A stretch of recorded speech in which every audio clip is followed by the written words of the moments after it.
எனக்கு கத்திரிக்காவே பிடிக்காது. எங்க அம்மா எப்ப பார்த்தாலும் இந்த கத்திரிக்காவையே சமைச்சு சமைச்சு கொடுக்குறாங்க. அதையே சமைச்சு கொடுக்கறனால எனக்கு கத்திரிக்காவே பிடிக்க மாட்டேங்குது. கத்திரிக்காய் குழம்ப பார்த்தாலே கத்திரிக்காய் குழம்பா ஐயோ அப்படிங்கிற மாதிரி இருக்கு. கத்திரிக்காவை சமைக்கிற மாதிரி சமைச்சு சாப்பிடணும். என்ன கத்திரிக்காவை நீங்க ரெடி பண்ணி சாப்பிடுங்களே, நான் ரொம்ப டேஸ்டா இருப்பேன். சரி, இன்னைக்கு எங்க அம்மாட்ட போய் எண்ணெய் கத்திரிக்காய் பண்ணி கொடுங்கம்மான்னு சொல்லி சாப்பிட்டு பார்க்கணும் எப்படி இருக்குன்னு. ஆஹா, அடுத்து என்ன மிளகாயா?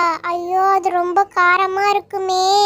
அனு, நான் எப்பயுமே காரசாரமா தான் இருப்பேன். சரி, அடுத்து பட்டாணியா? எனக்கு ரொம்ப பிடிக்கும் பட்டாணினா.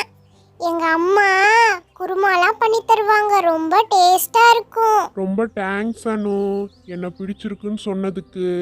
உனக்கு மட்டும்தான் என்ன பிடிச்சிருக்கு, மற்ற யாருக்குமே என்ன பிடிக்கவே மாட்டேங்குது. அப்படி யார் உன்னை சொன்னது?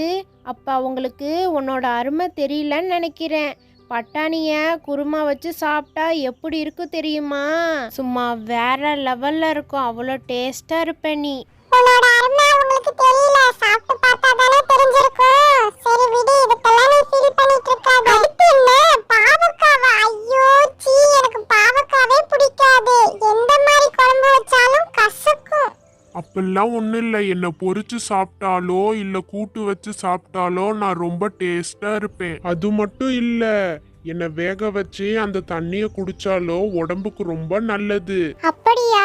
சரி, நீங்க சொன்ன மாதிரி எங்க அம்மாட்ட போய் நான் சொல்லி இன்னைக்கு நான் சமைச்சு சாப்பிடுறேன். ஹை, அடுத்து வேர்க்கடலை. வேர்க்கடலைனா எனக்கு ரொம்ப பிடிக்கும். எங்க அம்மா உப்பு போட்டு வேக வச்சு கொடுப்பாங்க. மழை காலத்துல ரொம்ப டேஸ்டா இருக்கும் அது. மழை காலம்னாலே வேர்க்கடலை தான் எனக்கு ஞாபகம் வரும். என்ன டேஸ்டா இருக்கும் தெரியுமா? சொல்றதுக்கு வார்த்தையே இல்ல. என்ன உனக்கு ரொம்ப பிடிக்குமா? ரொம்ப தேங்க்ஸ். அடுத்து கேரட்டா? எனக்கு கேரட்னா ரொம்ப பிடிக்கும். எங்க அம்மா பிரியாணில கேரட் தான் அதிகமா போடுவாங்க. அது கேரட் சாம்பார் ஒண்ணு வச்சு கொடுப்பாங்கல்ல, சும்மா வேற லெவல்ல இருக்கும். அப்படியா? என்ன நீங்க பொரியல் பண்ணி கூட சாப்பிடலாம், தேங்காய் போட்டு. சூப்பரா இருப்பேன் நானு.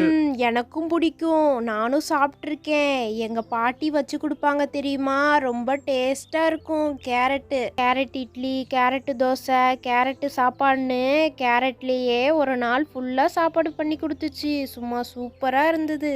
என்ன புளிக்குழம்பு வச்சு சாப்பிட்டா நான் ரொம்ப டேஸ்டா இருப்பேன். வெண்டைக்காய் எனக்கு ரொம்ப பிடிச்ச காய் தெரியுமா? எங்க அம்மா புளிக்குழம்பு வைக்குமே, மறக்கவே முடியாது. எங்க வீட்ல வெண்டைக்காய்னா புளிக்குழம்பு தான் எங்க அம்மா சூப்பரா வச்சு கொடுக்கும். ரொம்ப டேஸ்டா இருக்கும் வெண்டைக்காய்.